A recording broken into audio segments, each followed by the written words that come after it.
Hi guys, welcome back to Jeevana 360 YouTube channel.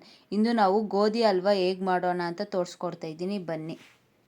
ಗೋಧಿ ಹಲ್ವಾ ಮಾಡೋದಕ್ಕೆ ಬೇಕಾಗುವ ಐಟಮ್ಸ್: ಮೊದಲಿಗೆ 2 ಕಪ್ ಗೋಧಿ ತೊಗೊಂಡಿದ್ದೀನಿ, 3/4 ಕಪ್ ತುಪ್ಪ, 3/4 ಕಪ್ ಶುಗರು ಮತ್ತು ಸಾಲ್ಟ್ ತೊಗೊಂಡಿದ್ದೀನಿ ಶುಗರ್ ಬ್ಯಾಲೆನ್ಸ್ಗೆ, ಗೋಡಂಬಿ, ದ್ರಾಕ್ಷಿ. ಈಗ ಮಾಡೋಣ ಬನ್ನಿ. ಗೋಧಿ ಹಲ್ವಾ ಮಾಡೋದಕ್ಕೆ ಮೊದಲಿಗೆ ಒಂದು ಪಾತ್ರೆ ಇಟ್ಕೊಂಡಿದ್ದೀನಿ. ಈಗ ಅದಕ್ಕೆ 3/4 ಕಪ್ ತುಪ್ಪ ತೊಗೊಂಡಿರೋದನ್ನ ಹಾಕೊತಿದ್ದೀನಿ. ತುಪ್ಪ ಸ್ವಲ್ಪ ಬಿಸಿ ಆಗಲಿ.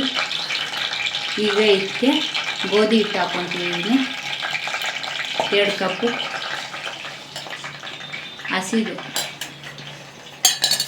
ಇವಾಗ ತುಪ್ಪದ ಜೊತೆ ಗೋಧಿ ಹಿಟ್ಟನ್ನ ಚೆನ್ನಾಗಿ ಮಿಕ್ಸ್ ಮಾಡ್ಕೊಳ್ಳೋಣ.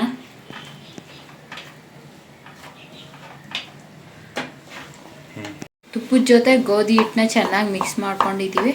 ಹಿಂಗೆ ಸ್ಲಿಮ್ಮಲ್ಲಿ ಹುರ್ಕೋಬೇಕು. ಸೈಡ್ ನೀರು ಕುದಿಯೋಕ್ಕೆ ಇಟ್ಕೊಂಡು ಕಾಯಿಸಿಟ್ಕೊಂಡಿದ್ದೀವಿ. ಈ ಥರ ಇದು ಚೆನ್ನಾಗಿ ತುಪ್ಪದಲ್ಲಿ ಫ್ರೈ ಮಾಡ್ಕೊಂಡಿದ್ದೀವಿ. ಗೋಧಿನ ಹಿಟ್ಟನ್ನ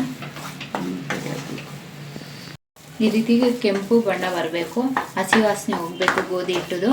ಈಗ ಇದಕ್ಕೆ ಶುಗರ್ ಹಾಕೋಣ. 3/4 ಕಪ್ ತೊಗೊಂಡಿದ್ದೀನಿ. ನಿಮ್ಗೆ ಎಷ್ಟು ಬೇಕೋ ಅಷ್ಟು ನೋಡಿ ಹಾಕೊಳ್ಳಿ. ಶುಗರ್ ಜಾಸ್ತಿ ಬೇಕಂದ್ರೆ ಜಾಸ್ತಿ ಹಾಕ್ಕೋಬೋದು, ಮೀಡಿಯಮ್ ಬೇಕಂದ್ರೆ ಮೀಡಿಯಮ್ ಆಗಿ ಹಾಕ್ಕೋಬೋದು. ಸಕ್ಕರೆ ಹಾಕ್ಕೊಂಡು ಮಿಕ್ಸ್ ಮಾಡಿಕೊಂಡಿದ್ದೀವಿ. ಈಗ ಕಾಯಿಸ್ಕೊಂಡಿರೋ ನೀರು ಹಾಕಿ ಸ್ವಲ್ಪ ಮಿಕ್ಸ್ ಮಾಡ್ಕೊಳ್ಳೋಣ. ಸ್ವಲ್ಪ ನೋಡಿ ಹಾಕೊಳ್ಳಿ, ನೀರು ಜಾಸ್ತಿ ಹಾಕೊಳ್ಳಿ.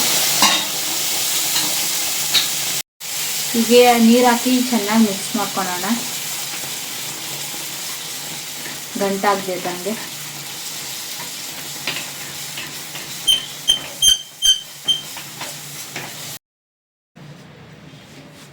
ಈಗ ಚೆನ್ನಾಗಿ ಇದನ್ನ ಬೇಯಿಸಿಕೊಂಡಿದ್ದೀವಿ. ಈ ಥರ ಅಂಟಬಾರ್ದು ತಪ್ಪಲೆಗೆ, ಇದನ್ನ ಬೇಯಬೇಕು. ಸ್ಲಿಮ್ಮಲ್ಲಿ ಇಟ್ಕೊಂಡು ಬೇಯಿಸ್ಕೊಳ್ಳಿ.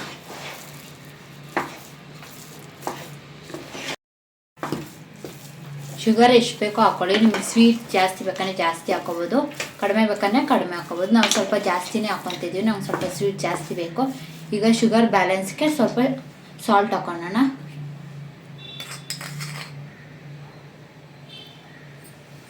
ಕಾಲು ಸ್ಪೂನ್ ಹಾಕ್ಕೊತಿದ್ದೀನಿ. ಈಗ ಚೆನ್ನಾಗಿ ಮಿಕ್ಸ್ ಮಾಡ್ತೀನಿ ಇದ್ರ ಜೊತೆ. ಇದು ಅಂಟಬಾರ್ದು. ಈ ಥರ ತವಾಗೆ ಕೆಳಗಡೆ ಇವಾಗ ಹೆಂಗೆ ಅಂಟಿಲ್ಲೋ ಈ ಥರ ಮಾಡ್ಕೋಬೇಕು. ಇದನ್ನ ಚೆನ್ನಾಗಿ ಬೇಯಬೇಕು. ಇದಕ್ಕೆ ಮೇನ್ ಇಂಪಾರ್ಟೆಂಟ್ ತುಪ್ಪನೇ. ಇವಾಗ ಒಗ್ಗರಣೆ ಹಾಕೋಕ್ಕೆ ತುಪ್ಪ ಕಾಯಕ್ಕೆ ಇಟ್ಕೊಂಡಿದ್ದೀನಿ. ತುಪ್ಪ ಸ್ವಲ್ಪ ಬಿಸಿ ಮಾಡ್ಕೊತೀನಿ.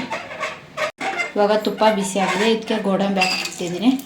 ಇದನ್ನ ಚೆನ್ನಾಗಿ ಮಿಕ್ಸ್ ಮಾಡ್ತೀನಿ. ಲೈಟ್ ರೆಡ್ ಆಗೋವರೆಗೂ ಫ್ರೈ ಮಾಡ್ಕೊಳ್ಳೋಣ. ಗೋಡಂಬಿ ಲೈಟ್ ರೆಡ್ ಆಗಿದೆ. ಈಗ ಇದಕ್ಕೆ ದ್ರಾಕ್ಷಿ ಹಾಕೋಣ. ಗೋಧಿ ಹಲ್ವಾ ರೆಡಿ ಆಗಿದೆ. ಈ ರೀತಿ ಕೆಂಪಗೆ ಆಗಬೇಕು. ಈಗ ಇದನ್ನ ಆಫ್ ಮಾಡಿಕೊಂಡು ತುಪ್ಪದಲ್ಲಿ ಒಗ್ಗರಣೆ ಹಾಕಿ ಇದಕ್ಕೆ ಹಾಕೋಣ ಅಷ್ಟೆ. ಈಗ ಇದಕ್ಕೆ ಒಗ್ಗರಣೆ ಹಾಕಿರೋ ಗೋಡಂಬಿ ದ್ರಾಕ್ಷಿ ಹಾಕಿ ಚೆನ್ನಾಗಿ ಮಿಕ್ಸ್ ಮಾಡ್ಕೊಳ್ಳೋಣ. ಈಗ ಇದನ್ನೆಲ್ಲ ಚೆನ್ನಾಗಿ ಮಿಕ್ಸ್ ಮಾಡ್ಕೊಂಡಿದ್ದೀನಿ. ಗೋಧಿ ಹಲ್ವಾ ರೆಡಿಯಾಗಿದೆ. ಈ ರೀತಿ ಒಂದ್ಸತಿ ಮನೇಲಿ ಟ್ರೈ ಮಾಡಿ, ತುಂಬ ಇಷ್ಟ ಆಗುತ್ತೆ. ಮಕ್ಕಳೆಲ್ಲ ಇಷ್ಟಪಟ್ಟು ತಿಂತಾರೆ.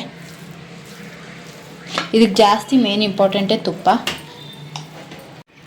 ಈ ವಿಡಿಯೋ ನಿಮಗೆ ಇಷ್ಟವಾಗಿದ್ದಲ್ಲಿ ಲೈಕ್ ಮಾಡಿ, ಕಮೆಂಟ್ ಮಾಡಿ, ಶೇರ್ ಮಾಡಿ. ಇನ್ನೂ ಹೆಚ್ಚಿನ ವಿಡಿಯೋಗೆ ನಮ್ಮ ಚಾನಲ್ನ ಸಬ್ಸ್ಕ್ರೈಬ್ ಮಾಡಿ. ಧನ್ಯವಾದಗಳು.